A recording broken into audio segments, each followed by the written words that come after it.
আমিনুল ইসলাম বুলবুলের পর পাকিস্তানের মহসিন নকভির বাউন্সার।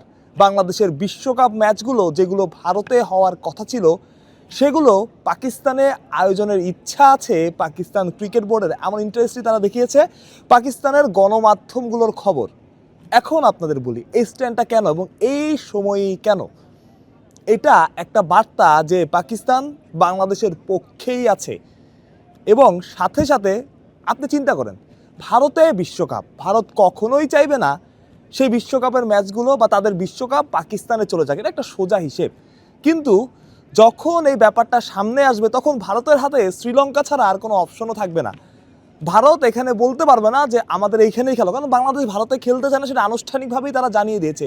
এবং গতকাল আমিনুল ইসলাম বুলবুল বলেছেন অন্য ভেন্যু তো ভারতই, অর্থাৎ ভারতে যে বাংলাদেশ খেলতে চায় না সেটা হায়দ্রাবাদ হোক চেন্নাই হোক সেটা এক রকম পরিষ্কার।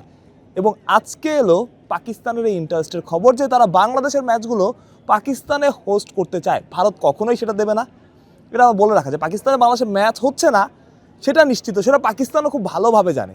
কিন্তু তারপরেও কেন এটা করা এই কারণে, তখন তারা বলবে আমাদের তো পাকিস্তান অপশন আছে, পাকিস্তান আমাদের ম্যাচগুলো করতে চায়, তাহলে আপনারা পাকিস্তানে দেন। তখন তো পাকিস্তানে ভারত দিতে চাইবে না, খুব স্বাভাবিকভাবেই তখন শ্রীলঙ্কাকেই বেছে নিতে হবে। সহজ ভাষায় বললে বাংলাদেশের ম্যাচগুলো শ্রীলঙ্কাতে সরিয়ে নিতেই এই স্ট্যান্ড আমার কাছে এটা ব্যক্তিগতভাবে মনে হয়। কারণ সোজা ভাষায় এটা সবাই বুঝে, এটা বাচ্চাও বুঝবে যে ভারত তাদের বিশ্বকাপ পাকিস্তানে হতে দিবে না, পাকিস্তানের ম্যাচগুলো হবে না। কিন্তু পাকিস্তান ইন্টারেস্ট দেখানোর মানে কি? মানে হচ্ছে বাংলাদেশের কাছে শ্রীলঙ্কা ছাড়াও আরেকটা অপশন আছে যারা বাংলাদেশের ম্যাচ হোস্ট করতে চায়, অর্থাৎ বাংলাদেশ এখানে শক্তিশালী। অফিসিয়ালি কিন্তু অন্য কোনো দেশ, অন্য কোনো ক্রিকেট জাতি বা যারা বিশ্বকাপ খেলবে অন্য কোনো দল, তারা কিন্তু বাংলাদেশের বিপক্ষে এখনও যায়নি, এখনও স্ট্যান্ড, অনেক গুঞ্জন আমরা শুনছি কোনো স্ট্যান্ড নেয়নি। তবে বাংলাদেশের পক্ষে একটা শক্তিশালী স্ট্যান্ড পাওয়া গেছে।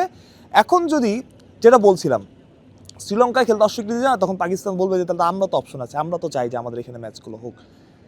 পাকিস্তানও জানে তাদের ওইখানে ম্যাচ হবে না, ভারতের বিশ্বকাপ তাদের দেশে যাবে না। কিন্তু বাংলাদেশের জন্য যে ভালো ব্যাপারটা সেটা হচ্ছে বাংলাদেশের হাতে এখন অপশন আছে।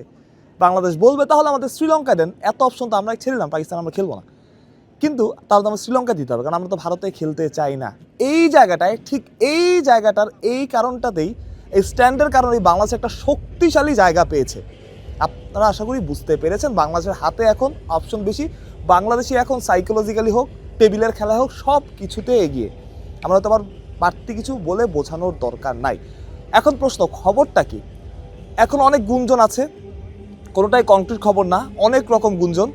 সবচাইতে ভালো এবং পজিটিভ যে গুঞ্জনটা সেটাই আপনাদের বলছি, বাংলাদেশের ম্যাচগুলো শ্রীলঙ্কাতেই হয়তো হচ্ছে এবং একটা ম্যাচ চেন্নাইতে বা ভারতের অন্য কোনো ভেন্যুতে সরানোর কথাবার্তা চলছে। যে কোনো একটা দলের খেলা, সেটা ইংল্যান্ড হতে পারে বা ওয়েস্ট ইন্ডিজ, তাদের খেলাটা ভারতেই হবে। ট্রাভেলের একটা ইস্যু আছে, অনেক দল ট্রাভেল করতে চায় না, এমন একটা আলোচনা আছে।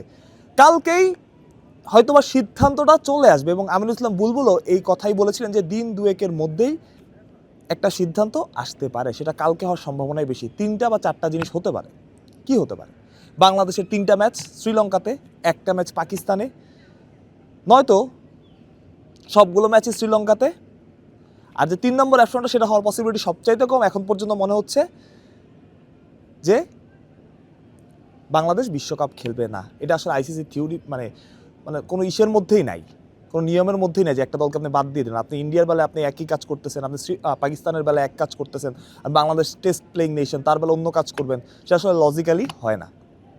সব কিছু বুঝে আর আমিনুল ইসলাম বুলবুল তো কাজ করছেন আইসিসি, তিনি জানেন যে কোথায় আইসিসির কোন নিয়মে কি বলা আছে, সেটা বুঝেই তো তিনি এগুচ্ছেন। তো এটা সম্ভাবনা খুবই কম।